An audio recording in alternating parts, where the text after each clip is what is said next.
हमारा हाल चाहिँ यसै आफ्नो देख सक्छु अब ठ्याक्कै बाइक पार्किङ गरेर चाहिँ हिँडेको है के अरे पानी त धरङ रङ रङ रङ रङ परिरहेको छ देख्न सक्नुहुन्छ हजुरहरूले बाटोको हालतै बाटोको हालत यस्तो छ बाटोको हालत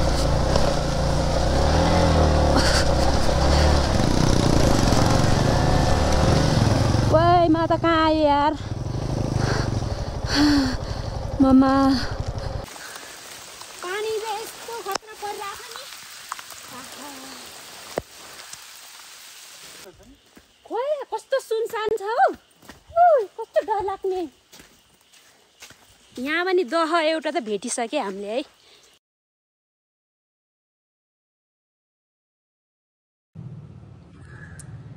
Hi everyone, welcome back to my another vlog. This is me Urmi ZS. I hope तपाईहरु सन्चै हुनुहुन्छ होला म पनि एकदम सन्चै छु. So guys, new day new vlog लिएर चाहिँ म आइसकेको छु अनि आजको भिडियो चाहिँ कहाँको हजुरहरूले थाहा पाइसक्नु भयो होला. आज चाहिँ हामी जाँदै छौँ मणिचुट दह अनि सो मेरो बाइक चाहिँ यता रेडी भइसकेको छ.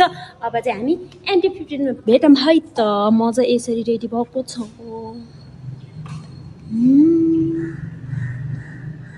अहिले चाहिँ हामी साखु आइपुग्यौँ हैन अनि यहाँबाट चाहिँ हामी भित्र लेफ्ट साइड छिरेर चाहिँ हामी जानुपर्ने हुन्छ हैन अनि पानी चाहिँ परिरहेछ है. अब बाटो चाहिँ कस्तो छ थाहा छैन. अब यतिको भए त ठिकै हुन्थ्यो है. धेरै चिप्लो छ भने चाहिँ मलाई गाह्रै हुन्छ मलाई थाहा छ है.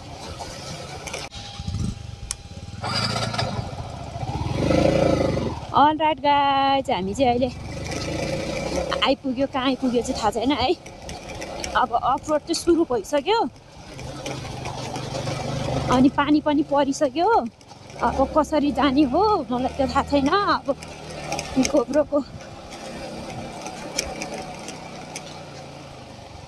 कहाँ पुग्यो छ र हामी मासतिर हो रहेछ.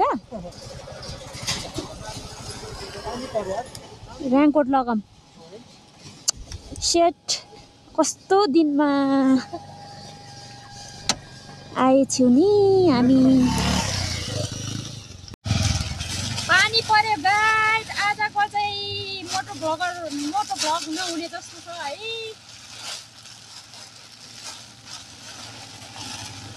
दोस्से आज झोला नबोल्नु पर्ने हो रहेछ.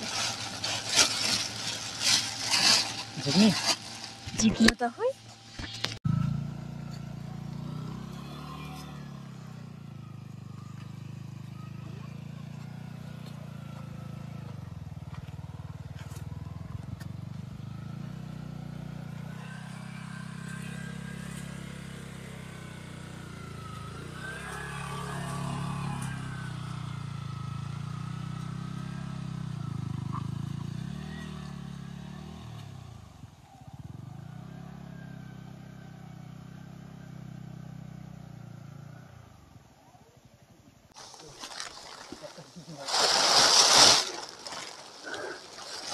अल राइट गाइज बाटो चाहिँ देख्न सक्नुहुन्छ हजुरहरूले. देबो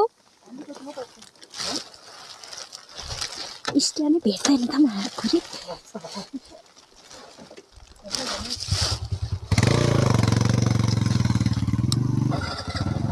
बाटोको हालतै बाटोको हालत यस्तो छ बाटोको हालत.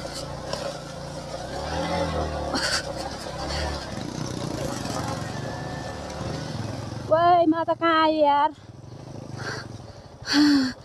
ममा.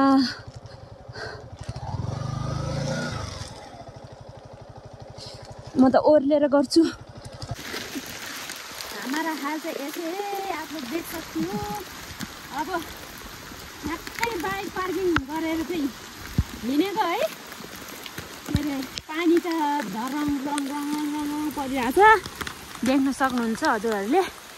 अम्बो जङ्गल पनि डर लाग्छ. मेरो घुँडाको घाउले पनि अलिकति हिँड्नलाई चाहिँ गाह्रो भइरहेको छ. जिन्स प्यान्ट लगाएको थियो त्यही भएर अब चाहिँ हामी हिँडेर भए पनि पुग्नै पर्यो होइन. पानी परोस् या हिउँ परोस् जे भए पनि हामी गन्तव्यसम्म त पुग्नै पर्छ हैन। पानी चाहिँ यस्तो खतरा परिरहेको नि।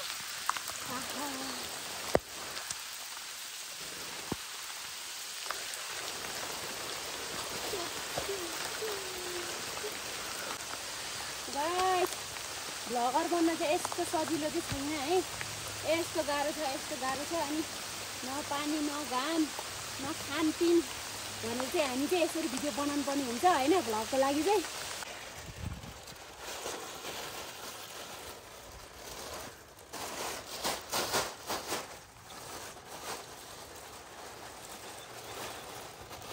सो गाइस हामी चाहिँ पुगिसकेको छ है झन्डा भएको ठाउँमा। सो तपाईहरुले देख्न सक्नुहुन्छ यसरी अहिले चाहिँ यहाँ पानी चाहिँ रोक्यो है अहिले चाहिँ। सो अहिले अलिकति मौसम अझै खुल्यो भने चाहिँ हामीले ड्रोन सट लिनुपर्ने हुन्छ। सो अब चाहिँ अगाडि जानुपर्ने हुन्छ हामी मणिचुट दह त्यहाँ चाहिँ के कस्तो छ हेर्दै जाऊँ है। अनि अब हामी देखाउने छु हजुरहरूले मणिचुट दह। अनि पानी चाहिँ आज एकदम झ्याउ गरिदियो है। यसरी चाहिँ हामी अगाडि बढ्यौँ।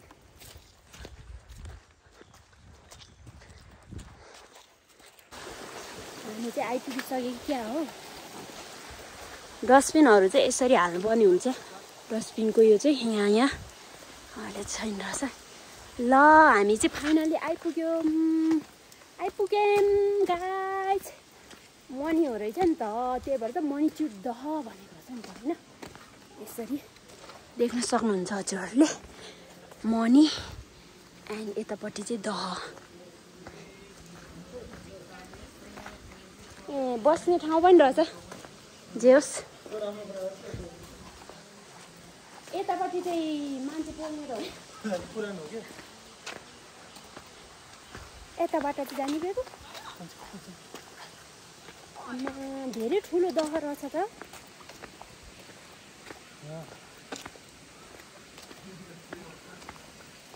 यहाँ चाहिँ देख्न सक्नुहुन्छ हजुरहरूले मनी।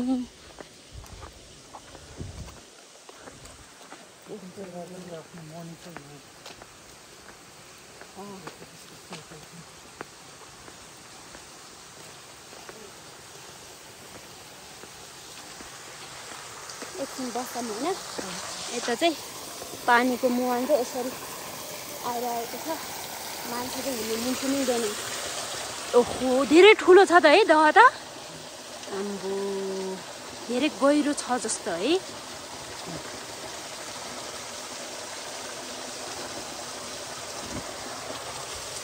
यस्तो छ गाइस। यहाँ माथिबाट पानी चाहिँ जङ्गलबाटै उम्ने। अझ यसको मुहान त माथि नै छ होला सगर।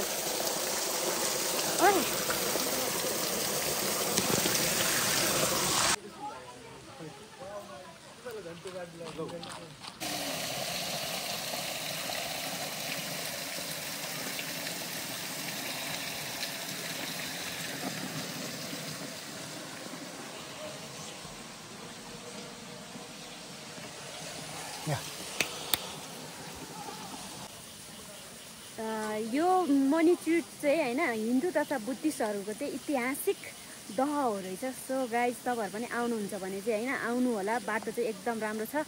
सुन्दरी जलको भन्दा पनि यता साँखुको बाटो चाहिँ मलाई चाहिँ नजिकै जस्तो नि लाग्यो अनि राम्रो पनि लाग्यो। सो तपाईँहरू पनि आउनुहुन्छ भने आनन्द लिन सक्नुहुन्छ। सो यति भन्दै आजको भिडियो चाहिँ हामी यहाँ इन गर्छु। So guys see you soon in next video. अनि जो मेरो भिडियोमा चाहिँ नयाँ हुनुहुन्छ like comment share and subscribe गर्न चाहिँ नबिर्सिनु होला।